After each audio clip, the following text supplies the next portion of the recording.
It's the finals film room, and we take you back to the Q, fourth quarter action. Cavaliers with a 5-point lead, and off the foul by Curry on LeBron. A reload for the wine and gold.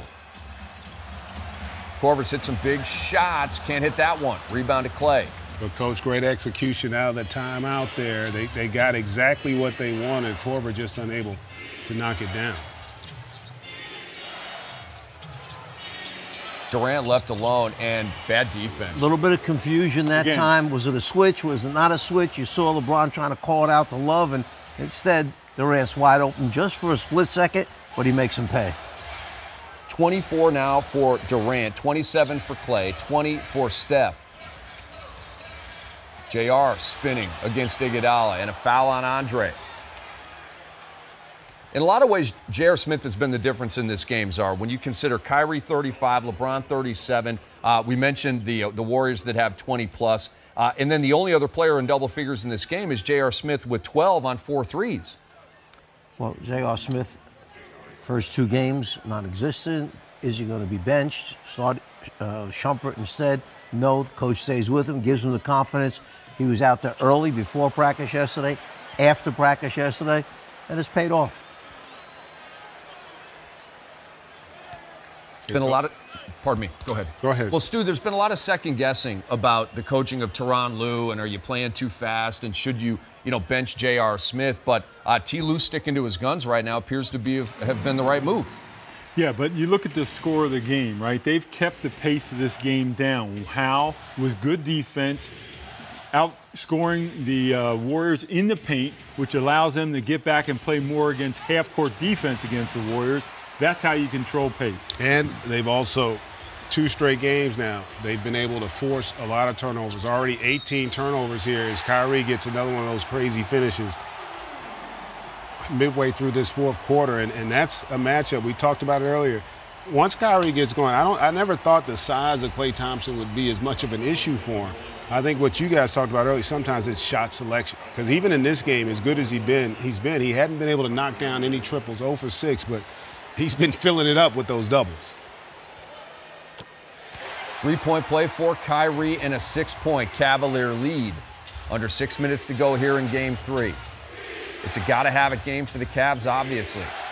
And just like last year when it got to a desperate time for Cleveland, LeBron James and Kyrie Irving went to the next level. And here's Stephen Curry. Got it back and scored. How about that? Offensive rebound there. Off that miss, you do everything right, the Cavs there, except secure that defensive backboard, and Curry makes them pay. Steph Curry is their leading rebounder for the game, for the Warriors at 11. He's been rebounding very well. He averaged 8 boards a game through the first 2. Kyrie is short, and it's the Dubs on a run-out. Oh, that's going in. Klay Thompson wide open. He's having that kind of night. You called it, and a good time out there because, again, really not an unmakeable shot by Kyrie, but maybe not the one you wanted, leads to that triple in transition. How about a cool 30 for Klay Thompson here in game number 3? And this is the good stuff, Czar. This is the good stuff, Czar. You've got the guys feeling it now that we've been waiting to see. Kyrie in particular just having a huge game. Klay Thompson from the beginning of this game tonight looked like he was feeling it. We're getting big shots now coming down the stretch with a little over 4 minutes remaining. So, Stu, it's advantage who right now? I'd have to say the Cleveland Cavaliers. They've got their crowd behind them. They're playing relatively good basketball. What they have got to do is not take the early shot that leads to runouts by Warriors to allow them to get this lead back. If they can do that, I like their chances. I like Cleveland's chances, but I feel like the Warriors are at a bit of an advantage because they have more firepower. And we just saw it on that last possession. The Cavs got a 17-foot mid-range. Kyrie doesn't convert. In transition, you get Klay Thompson for the triple. They just have more guys that can hurt you. They got 3 right now. The Cavs only have 2. How critical would it be if Green picks up his 6th foul and he's out for the rest of the game? It would hurt. There's no doubt about it. But again, it would hurt. There's no doubt about it. But again, I go back to, remember, we're also getting the Klay Thompson involved. He's got 30 tonight. So in that respect, at least offensively, never at an advantage to lose a guy like Draymond. But if anybody can maybe sustain it for a few minutes, it's this Warriors basketball team. One-possession game. Just over 4 to go in Game 3. Almost seems like we haven't heard a lot from Curry, have we, lately? He's been quiet recently.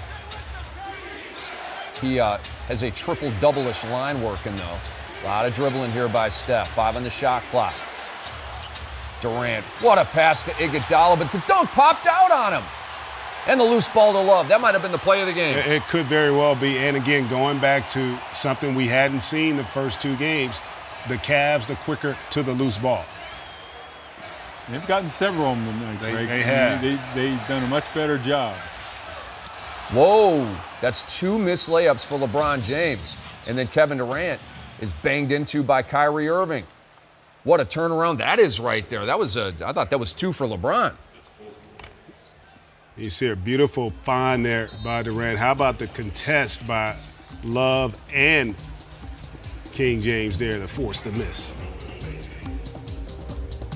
We'll be right back with more on the Finals Film Room in a thriller.